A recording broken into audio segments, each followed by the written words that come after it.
Gym Barrett Los Angeles का एक literature professor है जो जुए की लत से खुद को हार रहा है। एक ऐसा शख्स जिसके पास सब कुछ होता है, घर होता है, गाड़ी होती है, बैंक बैलेंस होता है, पर उसके बावजूद वो सब कुछ दांव पे लगा देता है, ये जानते हुए भी कि वो सब कुछ हार रहा है। कहानी की शुरुआत जिम बैरेट से होती है, जो अस्पताल में अपने दादाजी को मिलने के लिए जाता है, जो कि अपनी आखिरी सांसें ले रहे हैं। उसके दादाजी उससे कहते हैं कि मुझे बचाने के लिए क्या करोगे? मुझसे झूठ बोलने की सोचना भी मत, तुम जानते हो कि मैं मरने वाला हूँ। वो कहता है कि मुझे बुरा लग रहा है। उसके दादाजी कहते हैं कि अगर मैं तुम्हें अपनी जायदाद में से एक फूटी कौड़ी ना दूं तो तुम कैसे जियोगे? क्या तुम इस ताकत को संभाल पाओगे? तो वो कहते हैं कि तुम अपने आखिरी पलों में बिल्कुल भी टेंशन ना लो। और ऐसा कहकर वो उन्हें एक आखिरी सलाम देता है। जिम बैरेट अपने दादाजी को आखिरी श्रद्धांजलि देने के बाद सीधे मिस्टर ली के कसीनो में जाता है। मिस्टर ली उस कसीनो के मालिक होते हैं और उनका काफ़ी ज़्यादा रुतबा होता है। और जिम बैरेट ने पहले से ही मिस्टर ली के 2,40,000 रुपये उधार ले रखे हैं। जिम बैरेट के पास 10,000 रुपये का कैश होता है, जिसे काउंटर पर जाकर वो चिप खरीद लेता है और जाकर के सामने वाली टेबल पे बैठ जाता है और अपने 10,000 रुपये की चिप की दाव पे लगाता है। उसकी किस्मत अच्छी होती है, इसलिए वो उन 10,000 रुपये को जीत जाता है और 20,000 रुपये आते हैं उस पर। उसके बाद वो उस 20,000 का भी दाव लगाता है और फिर 40,000 जीत जाता है, क्योंकि जिम बैरेट एक ऐसा शख्स है, वो जब तक खेलता रहता है जब तक कि उसके पास एक फूटी कौड़ी ना बचे। और जीतते जीतते वो एक बार में फिर सब कुछ हार जाता है। यहाँ पर जिम बैरेट की मुलाकात नेविले से होती है। नेविले जिम बैरेट से कहता है कि उम्मीद करता हूँ दोस्त तुमने अपने घर का रेंट पे कर दिया होगा। जिम बैरेट उससे कहता है कि मैं रेंट पे नहीं करता। यहाँ मैं आपको बता देता हूँ कि नेविले इस शहर का एक काफ़ी खास शख्स होता है, जिसे खतरा उठाने में काफ़ी मज़ा आता है और वो काफ़ी कोरियंस को मार भी चुका है। यहाँ पर नेविले कहता है जिम बैरेट से कि दोस्त क्या तुम्हें मुझसे कोई प्रॉब्लम है? तो जिम बैरेट कहता है कि हाँ, मुझे तुम्हारी ये कैप बिल्कुल भी पसंद नहीं आई। तुम चाहते थे कि मैं कोई प्रॉब्लम बताऊं, मैंने इसलिए प्रॉब्लम क्रिएट कर दी। नेविले मुस्कुराकर इस बात को नज़रअंदाज कर देता है। नेविले को पता होता है कि जिम बैरेट एक जुआरी है और वह जानबूझ करके उसको उकसा रहा होता है। जिम बैरेट कहता है कि मेरे पास आखिरी $500 है, क्या तुम इसकी एक बाजी खेलना चाहोगे? नेविले उसके $500 के आगे अपने 10,000 की बाजी लगाता है। नेविले के पास एक बड़ा कार्ड आ जाता है किंग का, क्योंकि जिम बैरेट को पता होता है कि वह जीत चुका है, इसलिए वह उसका मजाक उड़ाने के लिए कहता है कि बिल्कुल तुम जैसा दिखता है। वह उसे उसकी जीत की मुबारकबाद देकर के सीधे मिस्टर ली के पास जाता है।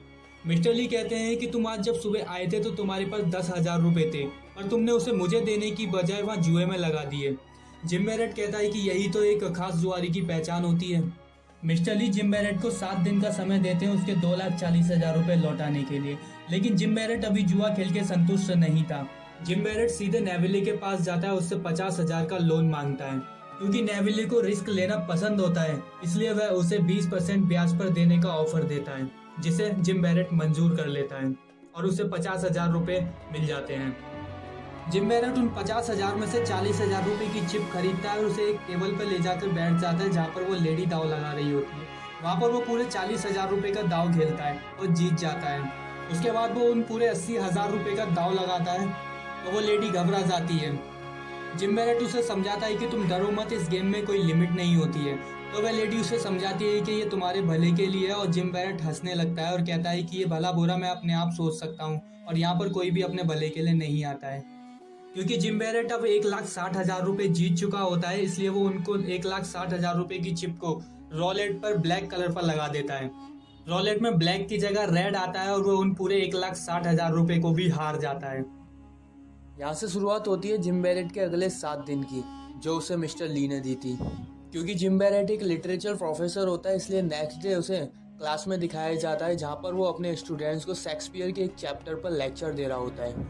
अब अपनी थ्योरी समझाने के लिए डेक्स्टर को खड़ा करता है और कहता है Dexter 2nd rank tennis player है, सिर्फ यहाँ इस कॉलेज का ही नहीं बल्कि ऑल ओवर वर्ल्ड का। तो वो उससे पूछता है कि तुम्हारी फैमिली में कोई टेनिस प्लेयर है या फिर तुम बचपन से खेलते आ रहे हो?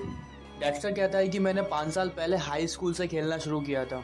जिम बैरेट डेक्स्टर से पूछते हैं कि तुम किसके लिए खेलते हो, दौलत के लिए या शोहरत के लिए? डेक्स्टर कहता है कि मैं दोनों के लिए खेलता हूँ। जिम बैरेट कहता है कि हमें वही काम करना चाहिए जिसके लिए हमारे अंदर टैलेंट है, बल्कि वो काम नहीं जिसके लिए हमें अंदर टैलेंट नहीं है। जिम बैरेट कहते हैं कि यहाँ पर किसी की भी राइटिंग अच्छी नहीं है, यहाँ तक कि मेरी भी राइटिंग अच्छी नहीं है सिवाय एक शख्स के। और यहाँ पर कोई भी ऐसा नहीं है जो राइटर बनने लायक हो सिवाय उसे एक शख्स के जिसके अंदर काबिलियत है। जिम बैरेट यहाँ पर एक स्टूडेंट को खड़ा करते हैं, कहते हैं क्या वो तुम हो सकते हो? तो वो कहता है कि नहीं, तुम नहीं हो सकते, क्योंकि तुम बहुत ज़्यादा बोलते हो और जब बोलते हो तो बिल्कुल रेडियो की तरह चालू हो जाते हो। एक राइटर की असली पहचान होती है कि वो बहुत ज़्यादा शांत होता है और अपनी राइटिंग में हमेशा डूबा रहता है। इस पूरी क्लास में सिर्फ एक ही स्टूडेंट है जिसके पास काबिलियत है एक अच्छा राइटर बनने की। जिम बैरेट यहाँ पर अपनी एक स्टूडेंट एमी फिलिप्स की तरफ इशारा करते हुए कहता है कि सिर्फ वही एक शख्स है जो हमेशा शांत रहती है और हमेशा अपनी राइटिंग में डूबी रहती है। तुम सब सिर्फ अपने ख्वाबों में राइटर बन सकते हो, बट वो हकीकत में बन सकती है। वो एमी फिलिप्स की तरफ इशारा करते हुए कहता है कि ऐसा क्यों है मिस फिलिप्स, तुम इतनी अच्छी राइटर कैसे हो सकती हो? क्या तुम्हारे फैमिली में कोई राइटर है या फिर कोई लिटरेचर? तो एमी फिलिप्स उसको मना करती है। जिम बैरेट उससे पूछता है कि तुमने किस उम्र से पढ़ना शुरू किया था? तो यहाँ पर एमी फिलिप्स बताती है कि उसने 2 साल की उम्र से पढ़ना शुरू किया था। जिम बैरेट कहता है कि आज के बाद जब भी तुम मेरी क्लास अटेंड करने आओ तो सबसे आगे वाली रो में बैठना, क्योंकि वही तुम्हारी असली जगह है, वरना आना ही मत। इसके बाद सीधे वो अपनी माँ से मिलने के लिए टेनिस कोर्ट में जाता है, जहाँ पर वह डेक्स्टर के साथ टेनिस प्रैक्टिस कर रही होती हैं। डेक्स्टर उसका स्टूडेंट होता है जो वर्ल्ड का 2nd बेस्ट टेनिस प्लेयर होता है। उसकी माँ उससे पूछती है कि तुम्हें आखिर पैसे क्यों चाहिए? अगर तुम अपनी आदतों को सुधारना चाहते हो तो उसमें मैं तुम्हारी हेल्प कर सकती हूँ। जिम बैरेट कहता है कि मेरी आदतों के अलावा मेरे पास और कुछ भी नहीं है। वो कहती है ऐसा कुछ भी नहीं है, अगर तुम खुद की क्रिएट की हुई मुसीबतों से अगर दूर रहना सीख लो तो मैं तुम्हें पैसे दे सकती हूँ, वरना नहीं। यहाँ पर उन दोनों की थोड़ी सी झड़प हो जाती है और उसके बाद वो बिना पैसे लिए ही चला जाता है। अब जिम बैरेट के पास सिर्फ 6 दिन का समय बाकी होता है और वो फ्रैंक के पास जाता है। फ्रैंक मिस्टर ली और नेविले की तरह ही एक काफ़ी खतरनाक और नामी बंदा होता है। वो काफ़ी तरीकों से पैसा कमाना जानता है, जिसमें से एक तरीका उधार देना भी है, पर इन सब के बावजूद भी वो काफ़ी ज़्यादा समझदार बंदा होता है। फ्रैंक कहता है कि तुम्हें आखिर इतना बड़ा अमाउंट चाहिए ही क्यों? तुम एक जुआरी हो, तुम्हें जितना दिया जाएगा तुम्हारे लिए उतना ही कम रहेगा, तुम ये भी हार जाओगे, और जब तुम मेरी बताई हुई तारीख पे मेरा पैसा वापस नहीं लौटा पाओगे तो मैं मिस्टर ली और नेविले की तरह बैठकर तमाशा नहीं देखूंगा, मैं तुम्हारी फैमिली को बम से उड़ा दूंगा। तो जिम बैरेट कहता है कि इस मामले में हमारी फैमिली को मत लाओ। फ्रैंक कहता है कि तुम यहाँ मेरे पास उधार मांगने आए हो, भीख नहीं। जिम बैरेट कहता है कि मेरी कोई फैमिली नहीं है। फ्रैंक उससे कहता है कि अगर तुम्हें उधार चाहिए तो अपने मुंह से बोलो कि हाँ तुम्हें उधार चाहिए। कहो कि तुम एक नकारा और बेकार आदमी हो जो सब कुछ हार चुका है, उसके बावजूद उसे और उधार चाहिए। असल में फ्रैंक उसे किलसाने की कोशिश कर रहा होता है। तो जिम बैरेट कहता है कि मैं इतना सब कुछ एक साथ याद नहीं कर सकता। तो फ्रैंक कहता है कि ठीक है, मैं तुम्हारी प्रॉब्लम को थोड़ा और आसान कर देता हूँ, कहो कि तुम एक मर्द नहीं हो। असल में फ्रैंक उसे किलसाने में कामयाब हो जाता है और जिम बैरेट वहाँ से चला जाता है। जिम बैरेट अपनी क्लास के एक रूम में बैठा हुआ होता है और देखता है कि यहाँ एमी फिलिप्स आती है और सबसे आगे वाली रो में आकर बैठ जाती है और काफ़ी गुस्से में दिख रही होती है। वो पीछे से आवाज़ लगाता है, पूछता है कि क्या तुम्हें मुझसे कुछ काम है? एमी फिलिप्स कहती है कि तुम मुझसे बाहर क्यों नहीं मिलते? जिम बैरेट कहता है कि मुझे झूठ बोलने की आदत नहीं है, क्योंकि मैं हमेशा सच बोलता हूँ, इसीलिए मैं लोगों को बुरा लगता हूँ। एमी फिलिप्स उससे कहती है कि क्या तुम मुझसे कुछ कहना चाहते हो? अगर कहना चाहते हो तो प्लीज़ मुझसे कह दो, क्योंकि तुम जब भी बोलते हो तो सही बोलते हो। जिम बैरेट उससे कहता है कि तुम यहाँ से अभी की अभी चली जाओ, क्योंकि शायद वो अकेला रहना चाहता था। लेकिन एमी फिलिप्स नहीं जाती, और वो जाती भी है तो जा करके उसकी लिखी हुई नोवेल को उठा लाती है। असल में जिम बैरेट ने एक नॉवल लिखी थी, बट वह उस पर अपना नाम नहीं लिखना चाहता था, क्योंकि वह नहीं चाहता था कि उसका नाम हो। एमी फिलिप्स उससे जिद करती है कि वह उस नॉवल पे अपना नाम लिखे और अपने साइन करे, और एमी फिलिप्स जिद करके उस पर उसके साइन और नाम लिखवा लेती है। एमी फिलिप्स उसे अपने साथ बाहर जाने के लिए ऑफर करती है, बट वो मना कर देता है। वो कहता है कि उन्हीं में से एक चीज़ है जो मैं अब नहीं करता। जिम बैरेट के पास अब सिर्फ 5 दिन बचे हुए हैं और यहाँ पर उसको नेविले का कॉल आता है। तो वो कॉल अटेंड करके कहता है कि मैं एक भिखारी बोल रहा हूँ और बताओ तुम्हें क्या चाहिए मुझसे। तो नेविले कहता है कि मैं तुम्हारी बुक पढ़ रहा हूँ और ये सच में काफ़ी काबिल तारीफ है। बैरेट कहता है तो ठीक है, तुम उसे मुझसे खरीद लो, उस पर एक फिल्म डायरेक्ट करो, शायद वो तुम्हारा पैसा चुका सके। तो नेविले कहता है कि इतनी काबिल तारीफ नहीं रहेगी। नेविले कहता है कि तुम फ्रैंक के पास उधार मांगने गए थे और उसने तुम्हें उधार दिया नहीं। जिम बैरेट कहता है कि वो तो उधार देना चाहता था, पर मैंने ही उधार नहीं लिया। तो नेविले कहता है कि शायद तुम्हें उसकी शर्तें मंजूर नहीं थी। वो कहता है कि हाँ। नेविले कहता है कि मैंने यहाँ कोई धर्मशाला नहीं खोल रखी और मैंने जो कैश दिया था वो मुझे वापस चाहिए, और इसके लिए मैं तुम्हारी कार ले जा रहा हूँ। यहाँ जिम बैरेट को हम अपनी क्लास में देखते हैं, जहाँ पर वो लोगों को समझा रहा होता है कि वो थोड़ा सा इंटरेस्ट ले और जो बता रहा है उसको नोट करते रहें, क्योंकि वहाँ पर उसका कोई भी स्टूडेंट उसमें बिल्कुल भी इंटरेस्ट नहीं ले रहा था। दूसरी तरफ लमार जो बार बार अपना फ़ोन निकालकर उसमें चैटिंग करने लग जाता था, तो वो उसको समझाता है, उसको डांटता है कि प्लीज़ 1 घंटे के लिए यहाँ पर ध्यान दे लो, क्योंकि कॉलेज चाहता है कि मैं तुम्हें पास कर दूँ ताकि तुम बाहर जाकर के सिर्फ अपनी बास्केटबॉल खेलते रहो। जिम बैरेट यहाँ पर अपनी क्लास को ख़त्म करता है और लमार को छोड़कर बाकी सबको बाहर जाने के लिए कहता है। लमार उससे कहता है कि सिर्फ आप ही की जिंदगी में प्रॉब्लम्स नहीं है, मेरी भी लाइफ में कुछ प्रॉब्लम्स हैं और मैं इस बारे में बात करना ही वाला था क्योंकि मैं किसी और से इस बारे में बात नहीं कर सकता। वो कहता है कि उसे कोई सेलिब्रिटी नहीं बनना और ना ही उसे लमार बनना है, द बास्केटबॉल चैंपियन। वो सिर्फ एक नॉर्मल लाइफ जीना चाहता है, बट उसका कोच इस बात को नहीं समझता और उससे दिन रात मेहनत करवाता है। लमार कहता है कि मुझे प्रो बनना है, बट मेरे पास इतना ज़्यादा वक्त नहीं है क्योंकि मेरे घुटने में प्रॉब्लम है। वो कहता है कि मैं ये नहीं बता सकता कि मुझे मेरी माँ का ऑपरेशन कराना है या मेरी छोटी बहन चल नहीं पाती, मैं सिर्फ ये बता सकता हूँ कि मेरे घुटने में तकलीफ है। वो चाहते हैं कि मैं अगले साल भी बास्केटबॉल खेलूं, लेकिन मैं अभी भी जूनियर ही हूँ। जिम बैरेट थोड़ा परेशान होता है कि उसे समझ नहीं आ रहा होता है कि वो अपना उधार कैसे चुकाए। वो साथ ही साथ लमार के लिए भी परेशान होता है। जिम बैरेट टॉयलेट में बैठकर लमार का मैच देख रहा होता है। इतने में उसकी माँ आ जाती है और वो उससे पूछती है कि तुमने इस पर भी मैच लगाया है। तो इतने में जिम बैरेट कहता है कि मैं इस पर पैसा क्यों लगाऊंगा, वो एक मेरा स्टूडेंट है और ये बिल्कुल भी सही नहीं होगा। असल में नेविले ने उसकी माँ को फ़ोन करके सब कुछ बता दिया होता है कि उसके बेटे ने उससे उधार लिया हुआ है और वो उसको चुका नहीं पा रहा है। इस पर उसकी माँ उसकी हेल्प के लिए आई हुई होती है। वो उससे पूछते हैं कि अगर तुम उसका उधार नहीं चुका पाए तो वो तुम्हारे साथ क्या करेगा। वो कहता है कि वो मुझे मारेंगे, मेरी प्रॉपर्टी को हत्या लेंगे और साथ ही साथ मेरी फैमिली को भी परेशान करेंगे। ऐसा सुनकर के उसकी माँ को बहुत गुस्सा होता है और वो उसे जोरदार थप्पड़ मारती है। जिम बैरेट कहता है कि तुम्हारे ऐसा कर देने से मैं सुधर नहीं जाऊंगा। हर किसी की जिंदगी में एक समय आता है जब वह अपने आप सुधर जाता है। मैं भी एक टाइम के बाद सब कुछ ठीक कर दूंगा। वह उसे अपने साथ बैंक आने के लिए कहती हैं ताकि वो अपने बैंक से पैसे निकाल करके उसे मदद के लिए दे सकें। और वो साथ ही साथ ये भी कहती है कि मैं आखिरी बार तुम्हारी हेल्प कर रही हूँ, उसके बाद अपनी मनहूस शकल मत दिखाना। वो 2,60,000 रुपये उस बैंक से निकालती है और उसको पकड़ा देती हैं। एमी फिलिप्स ड्राइव करके कहीं जा रही होती है। वो देखती है कि जिम बैरेट वहाँ एक बेंच पर बैठा हुआ है। उसे देख करके वो उसको अपने साथ आने के लिए कहती है और जिम बैरेट तैयार हो जाता है। क्योंकि वह दोनों एक दूसरे को पसंद करते हैं, इसलिए वो किसी ऐसी जगह पर जाते हैं जहाँ पर किसी शांत सी जगह पर वो बैठ करके एक दूसरे से बातें कर सकें। वो दोनों एक दूसरे के साथ काफी अच्छा समय बिताते हैं। उसके बाद वो सारा पैसा लेकर के एक कसिनो में चला जाता है। वहाँ जाकर के वो एक टेबल ढूंढता है और वहाँ पर जाकर 10,000 रुपए की चिप खरीदता है। एक ब्लैक कैप में बैठा बंदा उससे कहता है कि तुम कितना मोटा पैसा लगाना चाहते हो। तो वो कहता है कि जितना हो सके उतना। तो वो उसे रिप्लाई में कहता है कि अगर मेरी इतनी खूबसूरत गर्लफ्रेंड होती तो शायद मैं भी यही कहता। तो जिम बैरेट कहता है कि वो तुम्हारी बेटी की उम्र की है। वो पहले 10,000 की चिप जीतता है, उसके बाद फिर वो हार जाता है। उसके बाद इसी तरह से वो 10-10 हज़ार करके पैसे निकालता रहता है।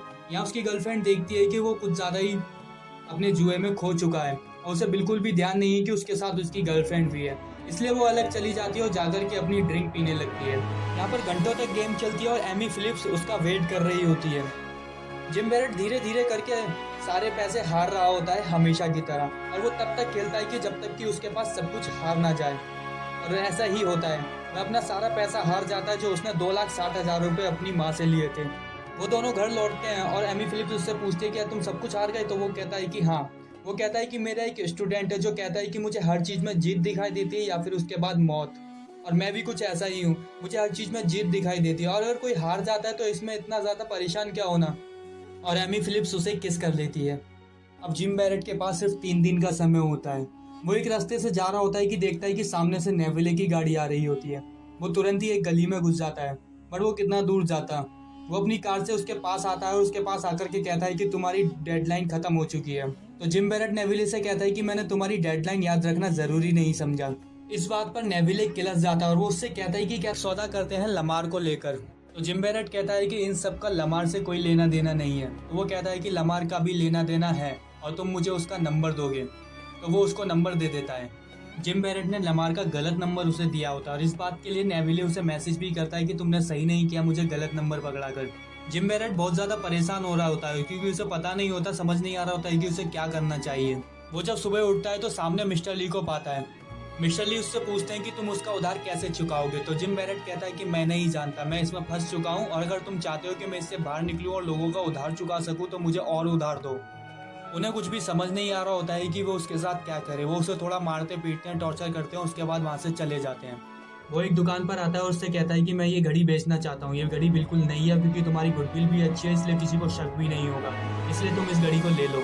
वह दुकानदार से कहता है कि पहले मेरी एक बात सुन लो, क्योंकि मैं जो एक बार रेट बताऊंगा तो उसमें हाँ या ना में जवाब देना। मैं यहाँ कहता है कि चलो ठीक है, लेकिन अपना दाम तो बताओ। तो वो कहता है कि घड़ी 6,000 रुपये की, मैं तुमसे 3,500 रुपये मांग रहा हूँ, हाँ या ना में जवाब दो। दुकानदार थोड़ी देर सोचता है और फिर उससे कहता है कि मैं इसके 1,000 रुपये दे दूंगा। जिम बैरेट समझ जाता है कि उसे समझाने का कोई भी फायदा नहीं है, वो उसको वो दाम नहीं देने वाला, इसलिए वो वहाँ से चुपचाप चला जाता है। वो दुकान से बाहर आ जाता है। उसके पीछे पीछे दुकानदार भी आता है, उससे कहता है कि मैं इसके 2,000 रुपये दे दूंगा और इससे ज़्यादा कोई भी दुकानदार तुम्हें नहीं देगा। तो इस बात पर वो मुड़कर आता है और जिम बैरेट उससे कहता है कि मैंने तुमसे पहले ही कहा था कि मुझे कोई बहस नहीं चाहिए। वो वहाँ से चलने ही लगता है कि देखता है कि सामने से नेविले की गाड़ी आती है और उसे किडनैप करके अपने अड्डे पर लेके जाते हैं उसे। नेविले उसे एक कुर्सी से बांध देता है और उससे कहता है कि ये तुमने बिल्कुल भी सही नहीं किया और मुझे पता है ये तुमने जानबूझ करके नहीं दिया था, गलती से तुमने मुझे गलत नंबर पकड़ा दिया। तो जिम बैरेट कहता है कि मैंने गलती से नहीं जानबूझ करके तुम्हें गलत नंबर दिया था। तो इस बात पर नेविले कहता है कि अब मेरा आदमी तुम्हें एक असली चीज़ देगा और उसे एक जोरदार पंच मारते हैं। वो उससे कहता है कि अगर तुमने लमार को मैच फिक्सिंग के लिए नहीं बनाया है तो मैं तुम्हारी गर्लफ्रेंड को मार दूंगा, उसके बाद तुझे भी। नेविले चाहता है कि वो लमार को मना ले मैच फिक्सिंग के लिए, क्योंकि वो एक बास्केटबॉल चैंपियन है और नेविले उस पर पैसे लगाकर जीतना चाहता है।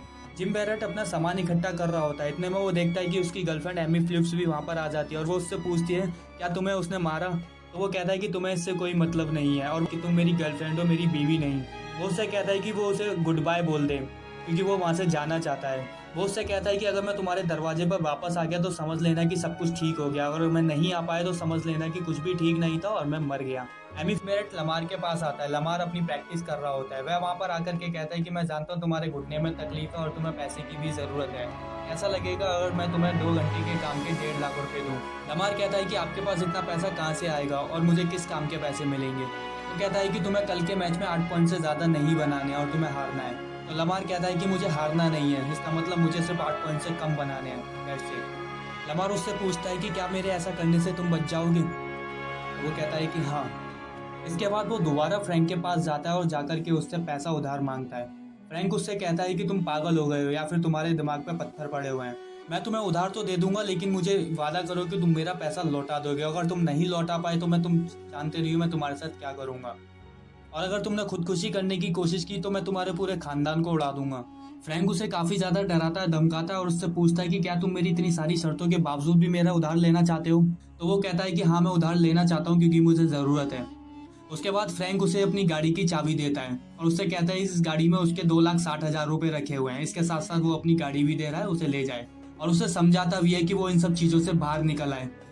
2,60,000 रुपये लेने के बाद वो मिस्टर ली के पास जाता है और वहाँ जाकर के 1.5 लाख रुपए उधार और मांगता है। तो इस बात पर कि मिस्टर ली की और किरस जाती है और उसके दोनों आदमी उसे बहुत मारते हैं।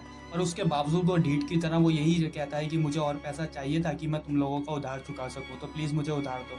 मिस्टर ली कहता है कि तुम फ्रैंक के पास क्यों गए थे। तो वो मना करता है कि मैं फ्रैंक के पास नहीं गया था। काफ़ी ज़्यादा टॉर्चर होने के बाद मिस्टर ली मान जाता है और वो कहते हैं कि चल ठीक है मैं तेरे को 1.5 लाख रुपए दे देता हूँ, और वो उसको 1.5 लाख रुपए दे देते हैं। अपने आप को इस झमेले से निकालने के लिए अब उसने पूरी प्लानिंग कर रखी थी। वो 2,60,000 रुपये को डेक्स्टर को दे देता है। डेक्स्टर उसका स्टूडेंट होता है जो टेनिस चैंपियन होता है। डेक्स्टर उन 2,60,000 रुपये लेकर वेगस चला जाता है जहाँ पर वो उस पैसे को लगा सके लमार पर। बचे हुए 1.5 लाख रुपए को वो लमार को दे देता है ताकि वो 8 पॉइंट से ज़्यादा पॉइंट ना बना पाए। उसके बाद अगले दिन वो मैच शुरू होता है और नेविले बहुत खुश होता है क्योंकि उसे पता होता है कि वो ये मैच जीतने वाला है, क्योंकि उसने वो सारा पैसा लमार पे लगा रखा है। लमार शुरू में तो लगातार पॉइंट करके सबको डरा देता है और नेविले भी डर जाता है कि वो सोचता है कि मैंने सारा पैसा इस पर लगा रखा है, मैं बर्बाद हो जाऊंगा। और उसके बाद वो गोल करना बंद कर देता है। वो 8 पॉइंट से ज़्यादा नहीं बनाता लेकिन मैच जीतता है। और इस तरह से किसी को शक भी नहीं होता कि लमार मैच फिक्सिंग कर रहा था। साथ ही साथ नेविले भी अपने पैसे जीत जाता है और वो बहुत खुश होता है। जिम बैरेट उसके पास जाता है और उससे कहता है कि अब तो तुम खुश हो, हमारा हिसाब बराबर हो गया, अब तुम मेरी गर्लफ्रेंड से दूर रहोगे। नेविले उससे कहता है कि तुम्हें पता है आज की गेम से बहुत ज़्यादा फायदा हुआ है। लास वेगस में एक ऐसा शख्स है जिसने सेम गेम लगाई थी और उसने बहुत सारा पैसा लगाया था और वो जीत गया। क्या तुम्हें पता है कि वो कौन था? शायद तुम्हें पता हो या फिर तुमने किसी को बताया हो। तो वो कहता है कि नहीं, ना तो मुझे पता है और ना ही मैंने किसी को बताया। इसके बाद वो एक लिफाफा निकालता है जिसमें नेविले से लिए वो उधार पैसे होते हैं जो उसने उस क्लब में लिए थे। वो उसे सूद समेत वापस करता है। तो नेविले उस पर शक करता है, वो उससे पूछता है कि तुम्हारे पास इतना सारा पैसा कहाँ से आया। जिम बैरेट कहता है कि मैंने फ्रैंक से उधार मांगा था और अगर तुम्हें यकीन नहीं होता तो तुम खुद पूछ लो उससे। जिम बैरेट उसका उधार देने के बाद जा ही रहा होता है कि इतने में नेविले कहता है कि अगर इंसान चाहे तो खुद को बदल सकता है। एक्स्ट्रा जीते हुए पैसे के साथ लास वेगस से वापस आ जाता है। जिम बैरेट कहता है कि उस बैग को खोलो और अपने लिए 50,000 रुपये उसमें से निकाल दो। तो डेक्स्टर मना कर देता है, कहता है कोई बात नहीं, कुछ ही दिनों में मैं काफ़ी अच्छा प्लेयर बन जाऊंगा, इसलिए मेरे को इस सब की ज़रूरत नहीं है।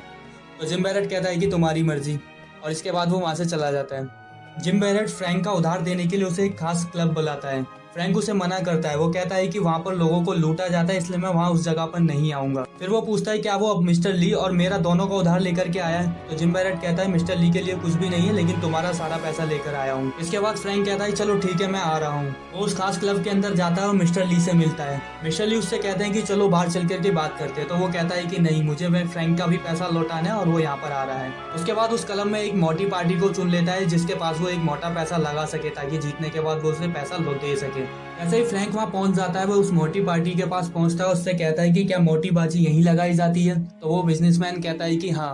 वो उसे बड़ी शक की निगाहों से देख रहा होता है, क्योंकि उसे उम्मीद नहीं होती कि वो इतना सारा पैसा उधर लगाने वाला है।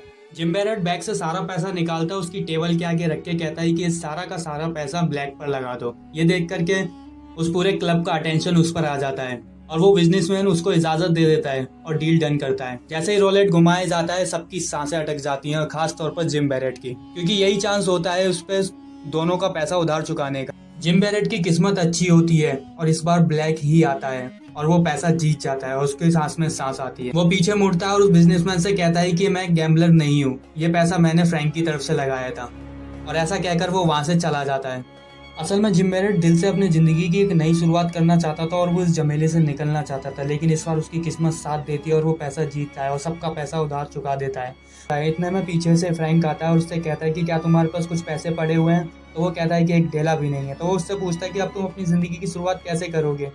तो वो उससे कहता है कि मेरी गाड़ी में 50,000 रुपये तुम्हारे एक्स्ट्रा पड़े हुए थे, तो वो ले लो और अपनी ज़िंदगी की एक नई शुरुआत करो।